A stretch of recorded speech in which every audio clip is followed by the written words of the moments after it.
Alright, we've been having a staring contest with Mr. Garridib. We have places to go.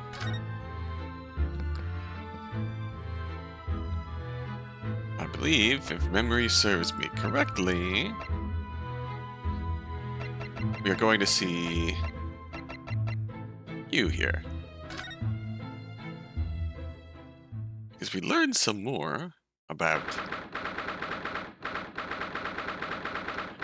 the previous occupant of Soseki-san's room and his relation to Olive here. Mr. Naruhodo, I've just finished speaking with the doctor. It seems Miss Green is well enough to be discharged at last. This is good news. But hopefully, just before she leaves... Ah! What is it?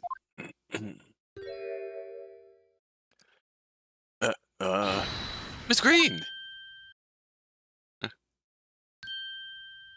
Oh? What was that? She clearly just hid something behind her back. One moment. I'll be with you in a jiffy. What? Oh, hello everyone. What are you all doing here? The doctor has said I can be discharged, so I'm just getting my things together. Miss Green, what were you just doing? Oh, nothing, really. I was just about to take some medicine the doctor prescribed for me, that's all. Well, we were hoping to have another quick chat with you, if that's all right. I don't really have anything else to tell you. Alright, she's definitely behaving strangely. Let's see if we can't coax something out of her.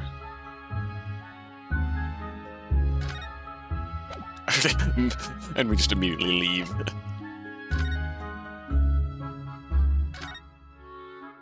Miss Green, about this. Could you just hold that there for a moment?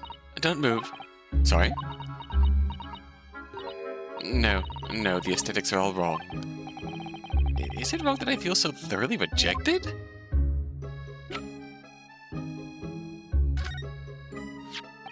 Miss Green, we were hoping to ask you about someone. Mr. Duncan Ross. You knew him, didn't you? Oh. Oh no, I'm so sorry. The bottle of medicine just fell down where she did.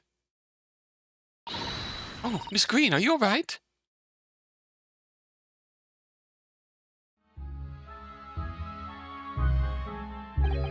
I'm so sorry. I didn't mean to startle you like that. No, it's alright. I just wasn't expecting it. But how do you know about Duncan? Mr. Ross had been writing her letter when he passed away. The landlord found it in his room. It was a very personal letter. To you.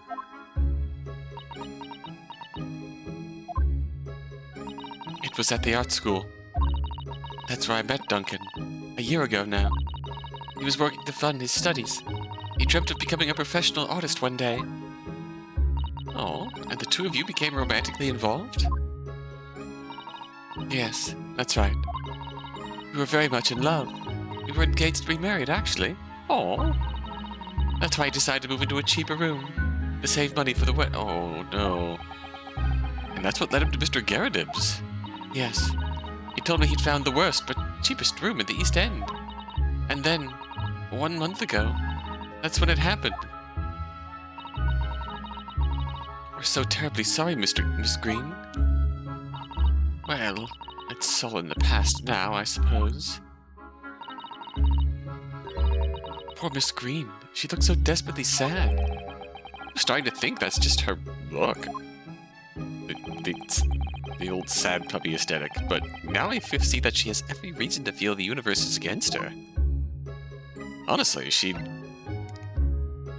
lost her fiancé there a year ago. Let's see what this is. The bottle fell off before, when Miss Green collapsed. That was quite an... Let's not comment on that. Whatever was in that bottle. Honey, maybe? Or treacle? Or syrup? Or all three mixed together, even? Mr. Naruhodo, you've been having a lot of very mean thoughts during this exchange. I'm disappointed in you. Sorry. Thank you, Susanna. If I know anything about Danganronpa, then that bottle clearly has blood in it. She is a vampire. This is the card that Miss Green was looking at so intently before, isn't it? Mr. Naruhodo, we shouldn't be peeking at a young woman's private effects. Right, I should say peeking for gentlemen's effects only. You mustn't do that either. Stop reading my mind! Maybe you, Mr. Zato, shouldn't be peeking into a young man's mind either, huh? That is her secret. That is her secret. She is, in fact, the judge. It's wonderful news that you're going to be discharged, Miss Green. Susato's secret deity power. She's the judge. Oh, yes. I mean, thank you. Once people are better, the hospital staff don't want them lingering and wasting space. Not people like me, anyways. So I don't think I should keep anyone waiting. Probably shouldn't stand around and chat. She certainly doesn't seem to be in the mood to talk. That's for sure.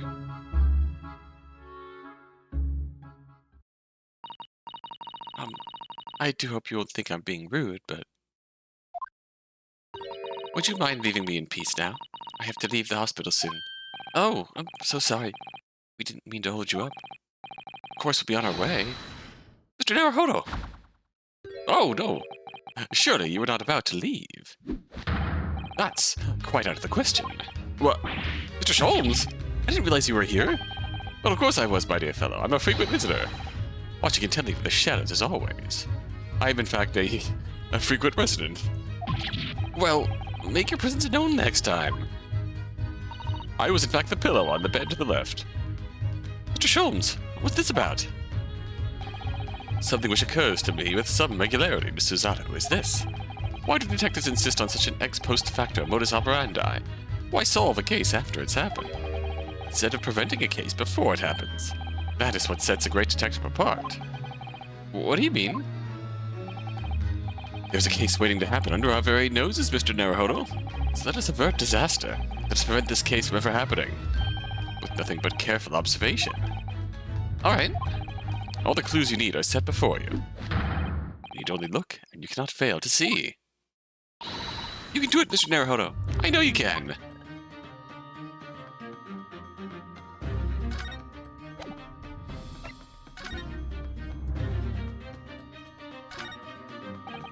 Mr. Duncan Ross. Who would ever have thought he was engaged to be married to Miss Green? To lose one's beloved fiancée must be painful enough. But then Miss Green suffered that awful injury, and outside her fiancé's former lodgings, too. Fate can be very cruel sometimes. Well, that's new. Where did that come from? Did you throw that there, Sholmes? Definitely feels as though this card must be relevant. I mean, when we first arrived, Miss Green was standing with it in her hand. What can only be described as a very tense atmosphere. Yes. It may very well be related to whatever incident Mr. Sholmes believes was about to happen here. Perhaps we should ask Miss Green about it. Noted. There's the bottle. Oh, the rat! That mouse seems to be dead. Look. You didn't notice it there before, did you? I think perhaps it drank the medicine that spilled out of the bottle. Gosh dang Danganronpa blood. But that's the bottle that Miss Green was about to drink from when we arrived. The bottle that she was about to drink from when we arrived. You don't think... I see you've come to appreciate the true nature of this scene. That of a tragedy about to take place. Yes, I think it's falling into place. Shit. Screen, the contents of the bottle you had before it spilled on the floor. And the poor mouse that drank it sadly died. Ah! I think it's clear that the bottle must have contained a powerful poison. Girl.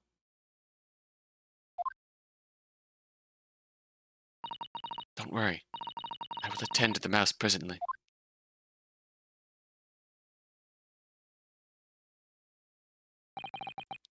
Miss Green, were you intending to go the same way as that rodent? To take your own life? Deathly serious, Sholmes. Once we left, you would have put it to your lips again, wouldn't you? And taken the poison. No! Miss Green, please! Please, talk to us!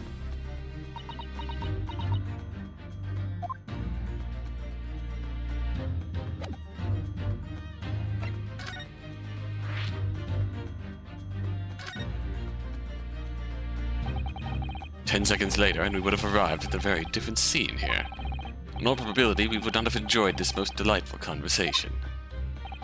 Of course, perhaps it hasn't been quite so delightful from your perspective, Miss Green.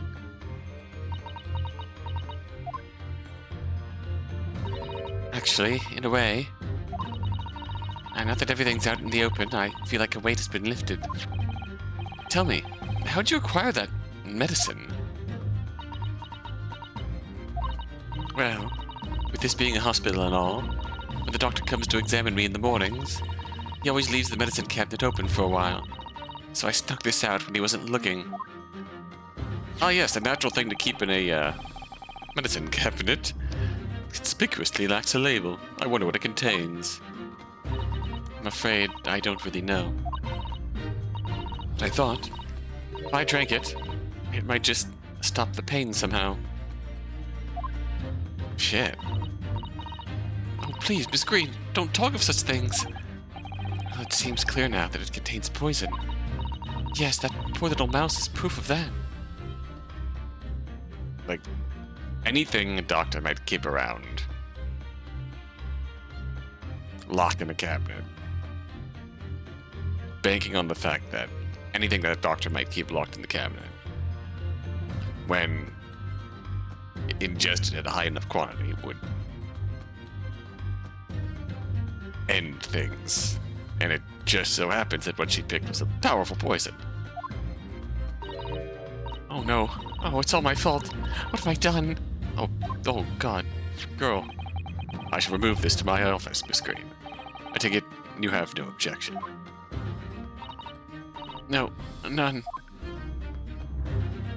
That animation, though. That's... gosh. Neither the sender's name or address appear to be written on the envelope of the card. It arrived by post at my home the day before the incident that put me in the hospital here. I have information regarding the death of Duncan Ross. We found this. That envelope looks familiar. Come to the Slug and Salad on Briar Road at 5 p.m. on the 17th.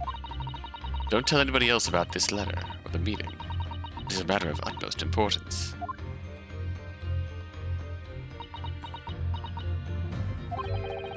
Wait a minute. The 17th of this month? That's the day you were stabbed on Briar Road. And 5 p.m. is precisely the time when the incident occurred. That's fucking... Slug and Salad, yes. A pub on the northern corner of Briar Road. Briar Road? Being the street that Mr. Garadeb's house is on. Does this mean that... Yes, I'm sure you've guessed. That day when I was struck in the back by that knife, I was actually on my way to the Slug and Salad. That explains why she was going by the place. Goodness! So that's what you were doing on Briar Road that day.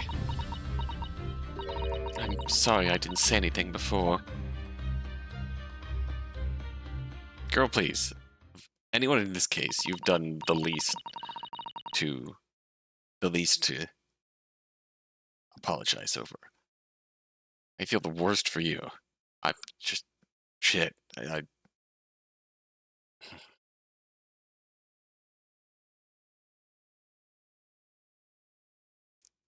putting her in the Maggie Bird box. Please let her have something good.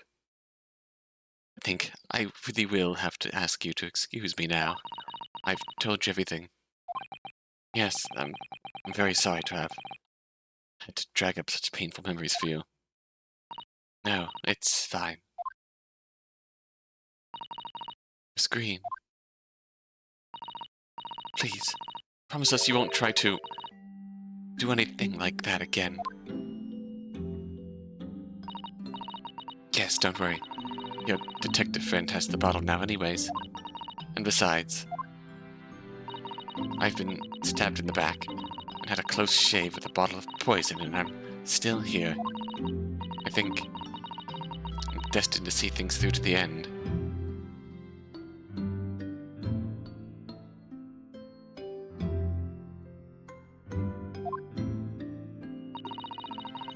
Might sound a little conceited, but well, that's how all this has made me feel.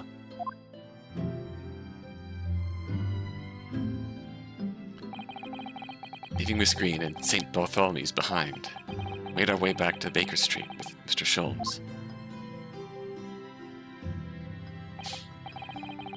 Well, it would appear we've reached the end of the investigative trail for today.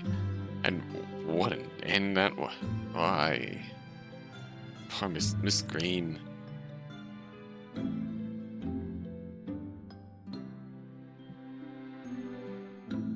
I'm destined to see it through to the end.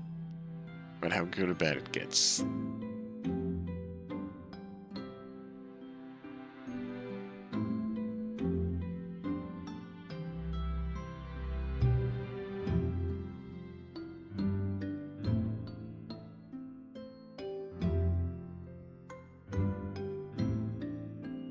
Fuck, yeah.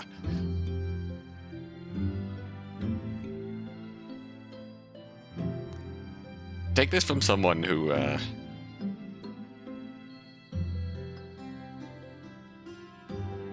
who's been there, and for a while felt like, again,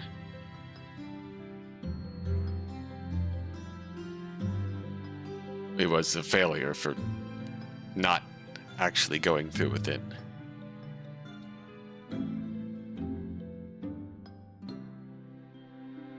And who dealt with the immediate aftermath, the guilt of family, thinking, why would you do this to us?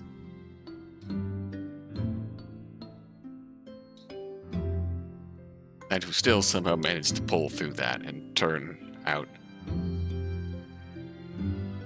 some semblance of fine, despite ups and downs, however pronounced and unpronounced they may be.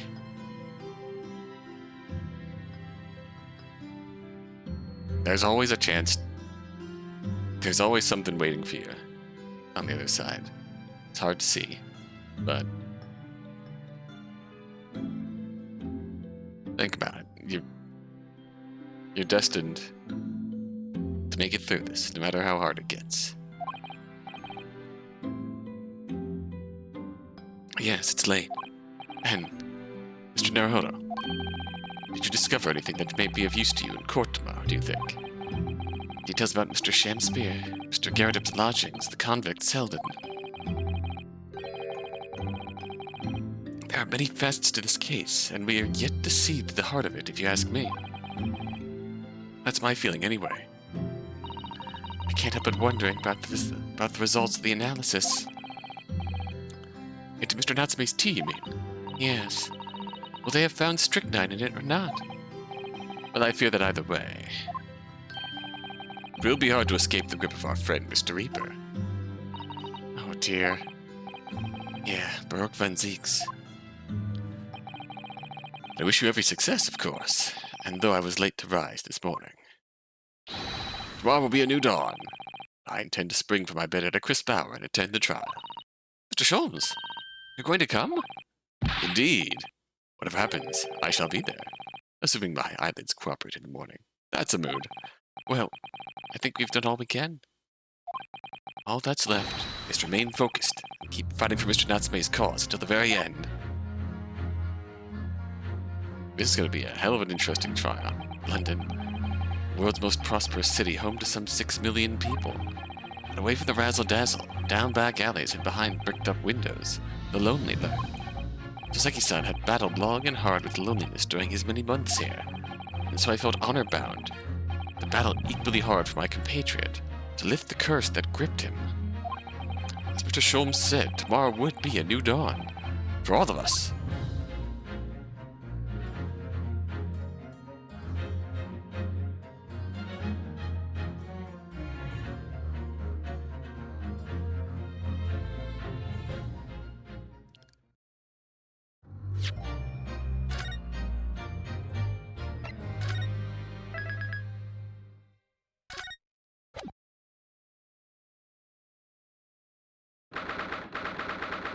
Alright.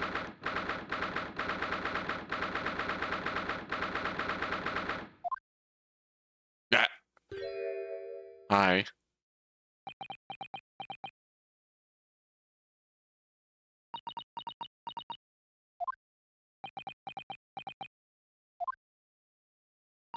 This is it then, Mr. Naruhodo? Yes, it's time to put an end to this now. To the miserable curse that's been plaguing Mr. Natsume, to everything. And in my own small way, I shall do everything I can to help you. I always appreciate your help, Miss Susanna. Suffering so sickly, selfishly, sidelined. Huh? Good morning to you too, Mr. Natsume. Good morning. Good morning, locum student Mr. Naruhodo Esquire. Listen to you two, chatting away happily as if the main play of the day's trial isn't here. Why would you do that? Why? Dear, didn't mean to cause offense, Mr. Natsume. I thought perhaps that because you had your eyes shut so tightly, you were meditating, finding inner calm. It seemed wrong to disturb you. I was waiting. What's the matter, Mr. Natsume? You seem different somehow today. Why, naturally, that's because I've attained spiritual enlightenment. The path of literature, you see, is a journey to discover one's own depth. Such like. That's the sort of morning conversation I was hoping for. That's why I had my eyes shut.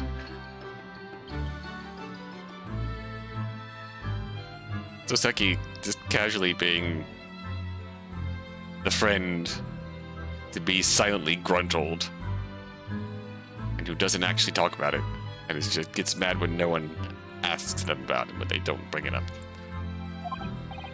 I missed the signs, I'm afraid. Somehow. You have to forgive me.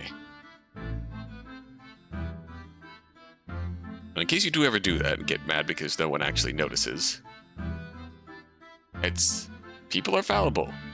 They don't hate you. They're just... human. It's like if you have intrusive thoughts about people around you, looking at you and thinking you're a fool and thinking that they hate your guts, don't want to be around you.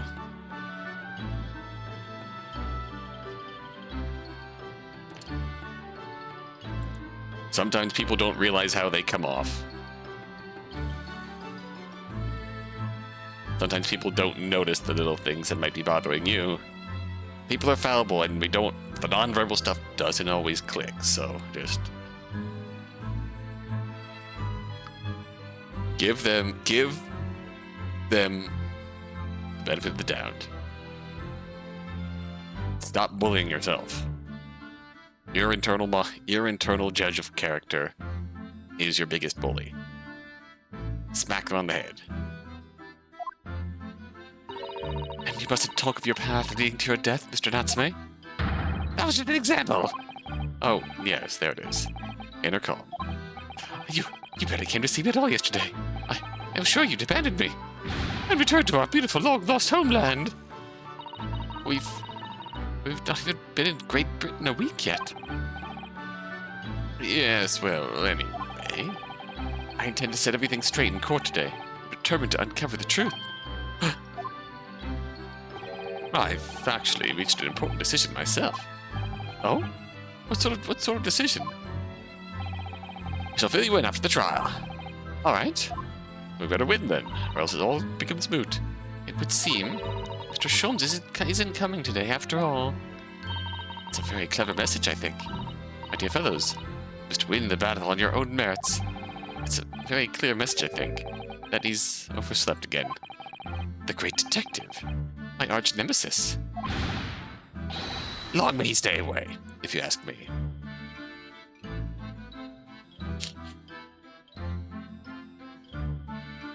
Somewhere in the distance, Yukari Takuma speaks up. More like great defective. Defendant and your legal representative. The trial is about to begin. Make your way to the courtroom immediately. Today, once again, we face the Reaper. Don't fear the Reaper. When the Reaper stands for the prosecution, the defendant's fate is sealed. I don't believe in that legend any more than I believe in Soseki-san's curse. The truth is hidden here somewhere. I won't let it escape me. I have to keep believing in my client and keep fighting to the very end. That's all.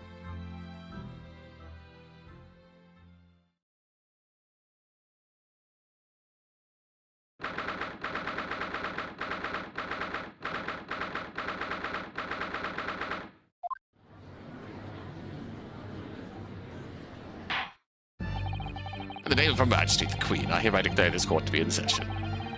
I call upon the counsel for the prosecution and the defense to declare their willingness to proceed. The prosecution is ready. Yes, the defense is ready. Very good. And now I call upon the 6 ladies and gentlemen of the jury, chosen by lot to represent the will of the people in this trial. Be ready to proceed. It's chosen automatically to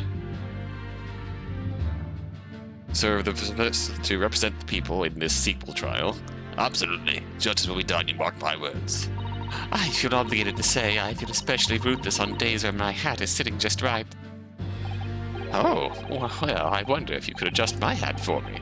And please, be as ruthless as you like. Someone in a comment on a previous video said that jury number 2 has corrupted jury number 3, and there's your proof. Hello there. Thieves deserve to die, if you ask me. Especially gas thieves.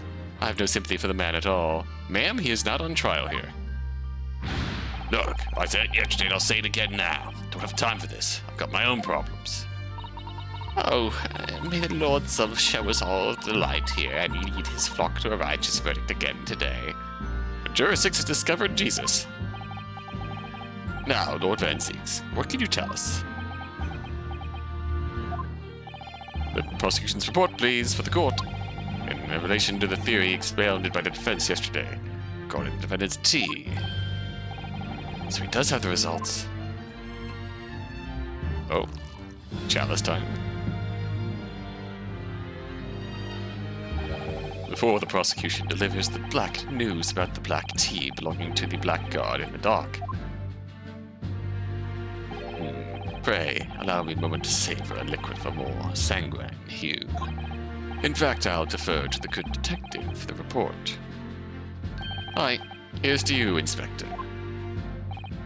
Yes, sir. Thank you, sir. As indicated by the defense, we found a bar of soap just outside the victim's window in the snow.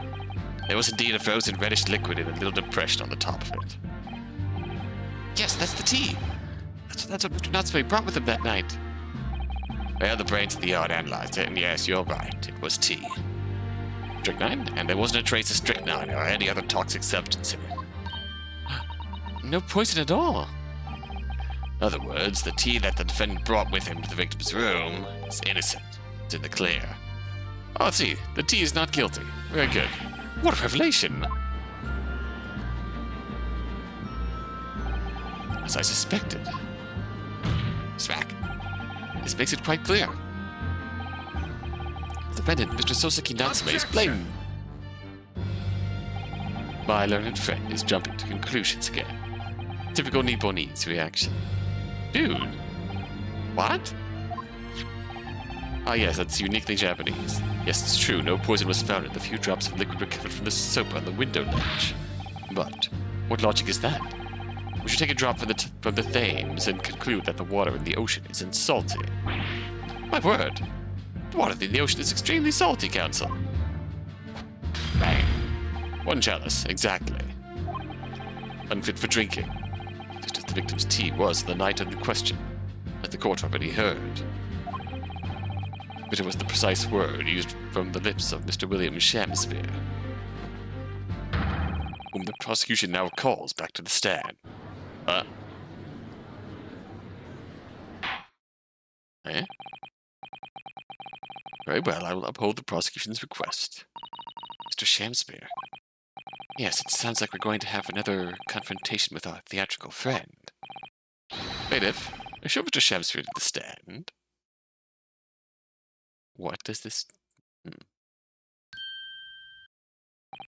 Mr. William Shamspeare, victim of this despicable crime. Oh, heaven, oh, hell, do you command me to remember? Forsooth, 'twas I, Shamspeare, did have a bellyful of the foul fluid given in mine innocence. Yes, but as was revealed in yesterday's proceedings, the witness is not as innocent as we had perhaps first been led to believe. By using bars of soap such as this, he has been stealing gas from the supply company, yes. One may smile, and be a villain. Forsooth, 'twas I, Shamspeare, did have a roomful of the sweet fuel given. That's right, fellow jurors, don't forget. This man is a rotten thief. I haven't forgotten. Kept all that about the ice coins a tidy secret, did you? Should have owned up sooner. Arrest him, I say. Arrest him at once, and let him feel the sting in my tail. Okay, Queenie. Oh, indeed. But into vile and cowardly means have I plotted to further mine own ends, I confess. Thou wouldst not pardon my sins, of that I am sure. If you acknowledge your wrongdoing, what exactly are you doing here? Cowards die many times before their deaths. And for a coward such as I, death be well deserved. But would it that a still greater crime passeth unpunished? For lo, the hairy-faced gentleman of farther east than Verona did contrive to poison me. Don't do that. Objection. I hate that. But there was no poison in the tea found in your room. The police have attested to that. What the defense would assert as an inconsistency will quickly be cleared up by the witness's testimony. I can't be the only one here who does not understand Van Zieg's logic here in the slightest. Is that not so, Mr. Shamspeare? Rarely, my liege. I would most gladly speak. Stop that! Very well. Let the witness testify to explain this inconsistency. Tell the court why it is that the poison apparently entered your body, though none was found in the tea. This should be interesting. Could just be also be just some nonsense to get to this testimony. If Shamspeare fed Van Zieks a story that worked as an explanation. The Japanese man did come to my chamber with tea brewed in a pot. It was in my cup alone that the wicked miscreant secretly poured his wicked poison, whilst feigning distraction and argument, and never did a drop of his own drink pass his lips. When he departed by and by, I did use the tea that remained in his cup to make my coins of ice. Thus, 'tis no surprise that the poison be not found in the tea I did pour to the melons of soap. Oh, didn't we get some update about the tea? The tea stain rings on the cups. I'll check the court record when we get there. The poison was when we get into the cross-examination. Poison was slipped into the cup after the tea had been poured. Normal way for poison to be administered, in my experience. You have experience? Quite. Otherwise it would be disastrous if the poisoner were to mix up the cups, for instance. But no poison bottle was found at the scene. Because, quite simply, the Nipponese took the bottle back to his own room. The absence of a vessel containing the poison only becomes problematic when considering suicide. Do that. Right now it should be perfectly clear. A bar or two of cheap soap is wholly insufficient to wash the deep stains of guilt from the accused's hands. Sirs, madams, it is true that I, Shamspeare, be a common thief of gas. But, listen here, ladies and gentlemen.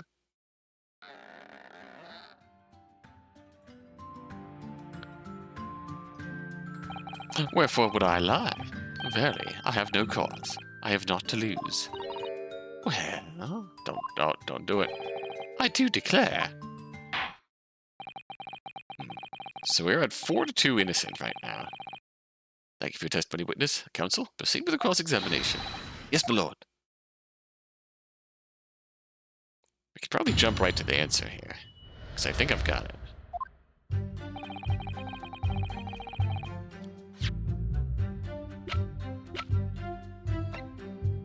There's no tea ring on the inside of Mr. Natsume's cup, which means he chugged the shit out of his. Hold it! I understand that you are already acquainted with Mr. Natsume. Is that correct? I know thee not, old man. Fall to thy prayers. Do I know thee? Or do I know thee not? Methinks 'tis all I can know, that thy destiny mingles with mine.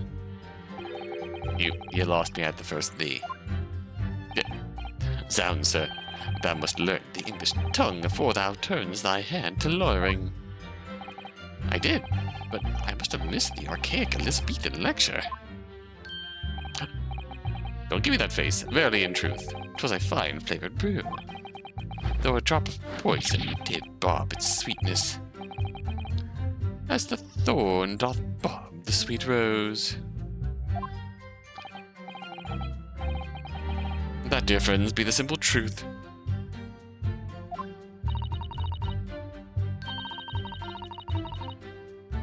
Listen to Mr. Shamspeare. He seems to be in even better form than he was yesterday. Either that or I'm in worse form. That fated evening after I did dine at Grubb's Grubbery, a local alehouse of good report. Naught did pass my lips but the tainted black tea. But behold, the poison was not in the tea at first.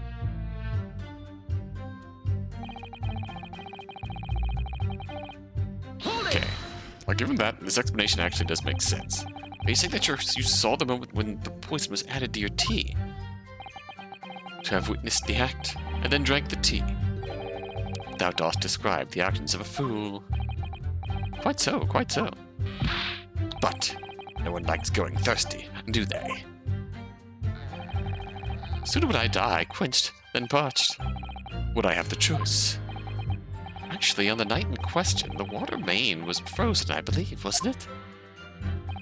Were it not for the tea, in sooth I would sooner have died frozen than quenched or parched. Right. No ice coins means no heating. The witness had more than one brush with death the night in question, it would seem.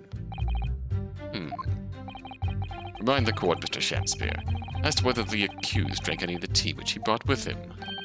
With the greatest of pleasure, my liege.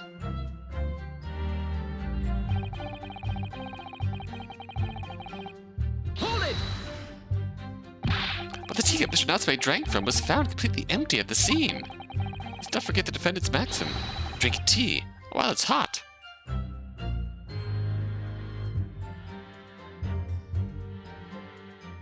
That's the thing about that. That line reminds me of, like, the old Japanese Iron Chef on certain episodes where they'd unveil the theme ingredient and they'd cut to a vignette with stock footage where the chairman would voice over a scene and give some, like, ancient, some wisdom in a quote about the theme ingredient of the day. And it gives me those vibes. It's like, you know what they say about tea. Drink tea while it's hot. Also, that would be an incredibly fun theme ingredient for an Iron Chef-like TV show. Tea. I did gulp the poisoned cup that night, and in mine agony did I writhe uncontrolled. Write uncontrolled? Man, I wish that was me. In fits of pain, I did knock the fellow's cup, and its contents spilt, as blood from a gaping wound, methinks. Though certainly, it was after I had made the coins of ice from his tea. An upset cup was found at the table that the victim was slumped over. There is no contradiction here. It's true, there was no tea left in either cup when we found at the scene. But still, something about this statement is troubling me. Yes, of course. You know what it is. Mr. Natsume's wise drink tea while it's hot maxim, isn't it? No, I'm not sure that's it. Thank you, witness. Now, reiterate for the court what it is that occupied you after your guest had left before you drank your tea. When he departed by and by, I did use the tea that remained in his cup to make my coins of ice. Hold it! Yes, so that you could cheat the gas company. In fact, isn't that right? To cheat or to die. That is life's only choice. Yes. Faith, to cheat be the wise choice, and mine occupation be not an ugly one. Prithee, dost thou not see beauty in the simplicity of the ruse? No, I don't. And be very sure, sir, once this trial is over, out of Altamont Gas will take you to task over this legal task. I shall not run. I shall not hide. Sooth to say, I have nowhere to run, nor to hide. But, my lady, what wouldst thou with this pitiful player? Oh, I'll tell you what I'd like to do with you, starting with a shoddy shirt on your back. It is time for a Shakespeare dance. What a harsh world we live in. The thieving of the gas was addressed in yesterday's trial. Prosecution calls on the defense not to muddy the waters with irrelevancy. Is that a warning, counsel? Yes, my lord. Why am I the one in trouble here? Mr. Shakespeare, after the accused returned to his own lodgings, you used his tea to make your coins. Is that correct? To cheat or to die, I did make my choice many moons ago. Okay, very good. Hold it! If having first made your special coins was after 2 in the morning when you collapsed, that would mean you can't have drunk any tea yourself until around that time. Once instead by literary debate, not else be bound in the furrows of my mind. The debate about Romeo and Juliet, you mean? And who was the stronger of the two? Rightly did I pay no heed to the tea as I wrestled with the abominable fellow. I don't remember debates like that when I was studying. Are you suggesting that neither of you actually drank the tea whilst it was hot that evening? My lord, wouldst thou be privy to some Shakespearean wisdom? Husband, wife, and tea, ought I tepid be? Ah, yes, so very true. Everyone has different preferences when it comes to tea. I think you must have interpreted that wrongly.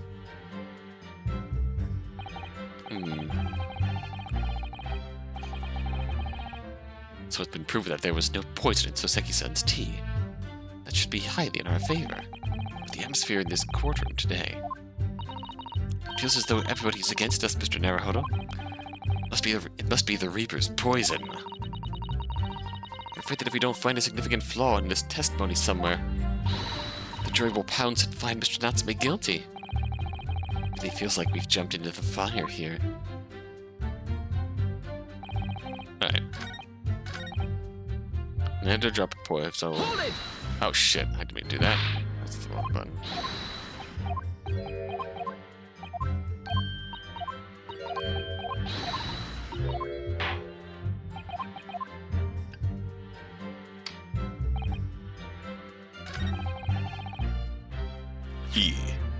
Alright. Objection! You claim that Mr. Natsume didn't drink a drop of tea on the night in question. That's impossible. How? Jump of logic. What is this, ye darky clad fiend? Ye-clad what? 2 teacups for the scene, one used by the victim and the other by the defendant. I've a clear difference between them. One that represents incontrovertible proof. Incontrovertible? What difference? Look at the insides of the cups. Just here, there's a clearly visible ring. Yes, a tea ring. Commonplace enough. Indeed, such stains occur all too readily when one leaves tea in the cup for a while. And yet, Mr. Natsume's cup has no such ring. Oh, Lord, you're right. It's completely clean. And prithee, sir, what makest thou of it? Exactly what Mr. Natsume told the court yesterday. The Japanese saying he quoted. Drink tea. Wow, it's hot. That's right. Yes. Drink tea while it's hot. Jittery Mr. Natsume was true to his usual self that night, and drank his tea in no time. That shocked look. If, as you claimed in your testimony, he didn't touch a drop of his tea, ring would have developed on the inside of his cup as well, after the several hours the tea was left standing. But, in short, Mr. Shakespeare, you clearly lied to the court. Yet, the nunnery. Objection! Sip. As a rule, I fill in my hallowed chalice up to 7 times during any one trial. You're not Godot, stop that. You might want to keep that information to yourself. But on occasion, a tedium distracts me, and I pour more times than I intend until the bottle is dry. Your drinking habits are fascinating, but irrelevant. On the contrary, they illustrate the fickleness of human memory. To William Shakespeare. Yes, my liege. Though you previously stated that you made the coins of ice for the leftover tea in the accused's cup, could it be that you were perhaps mistaken? Uh-oh. Huh? Could it be that, yes, perhaps there was some tea remaining in the small teapot left at the sea? Oh. A fact that had vanished from your memory until now.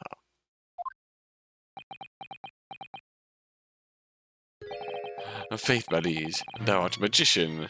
Oh no. Verily, the fool doth continue. For verily, 'tis as though thou hast seen with thine own eyes that night. What? Forsooth, I was mistook. I did plan to use tea from the Japanese fellow's cup, but lo, I nearly read that as lol. But lo, when I looked, and 'twas empty, and thus did I use the dregs that festered in the teapot, as my liege did suggest. And you've just suddenly remembered that, now that you've made a mistake before. Are we supposed to believe that? Objection! People's memories are imperfect, my learned friend, which is why we rely on evidence instead. But in a wedding case, it makes no difference.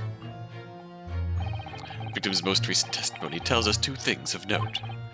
Firstly, that the poison was put into the victim's teacup only. And secondly, that this spoiled cup was not the source of the insipid ice coins that have bewitched this court. The prosecution makes a fine summary of the facts. Furthermore, that testimony remains valid and in full support of the established facts. In other words... Uh-oh. The inconsistency claimed by the defense simply does not exist. No!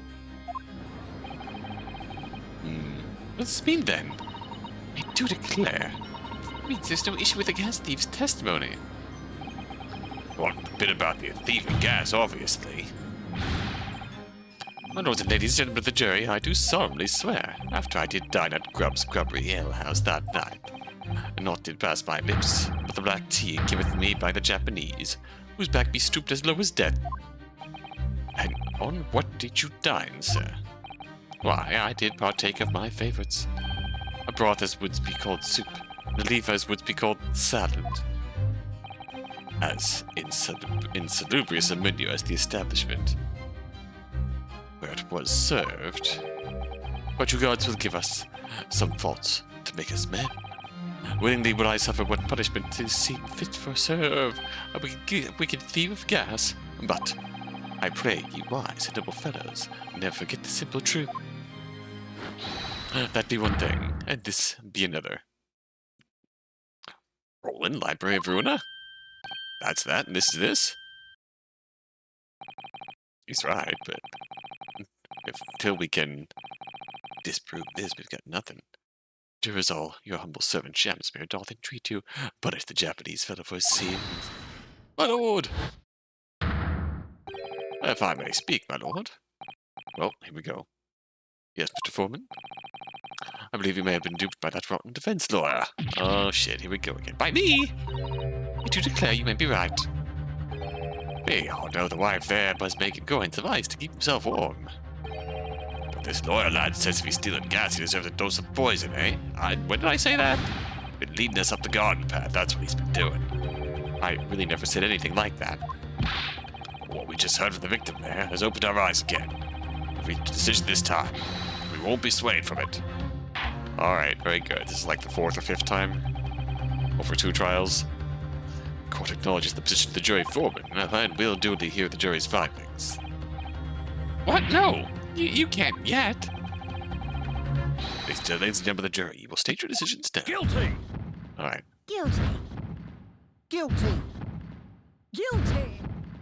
Guilty. Guilty. Bonk. Good thing those launchers don't miss. That'd be a really awkward situation in the court if they missed. I might declare the jury to be in one accord. Oh, happy day. Stop your wiggling. How's this happening? Masterfully played by Van Zeeks. My lord, defense asserts its right to carry out a summation examination. Very well, the court upholds the defense's right. Typical. My learned friend is unable to accept the obvious truth.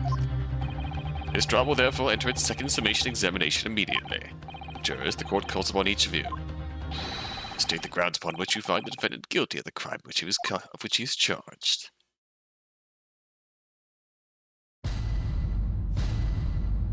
Here we go.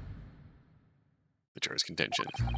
I'm a man of logic, me, and having considered all the evidence, the defendant must logically be guilty. I do agree that gas is far too expensive. I can quite understand why the man would want to avoid paying.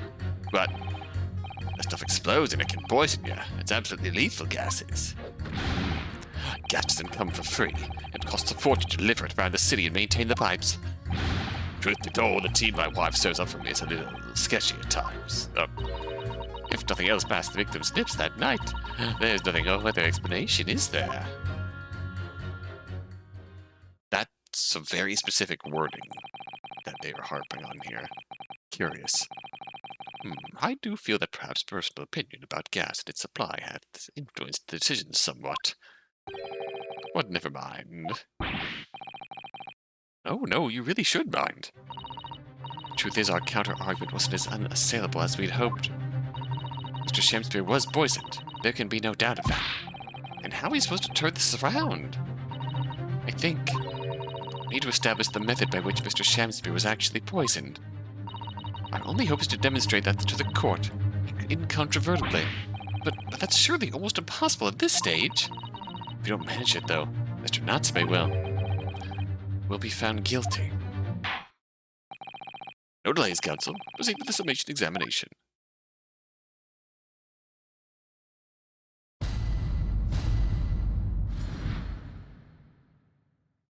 We're just gonna leave this here with Mini Cosma on his shoulder because that's adorable.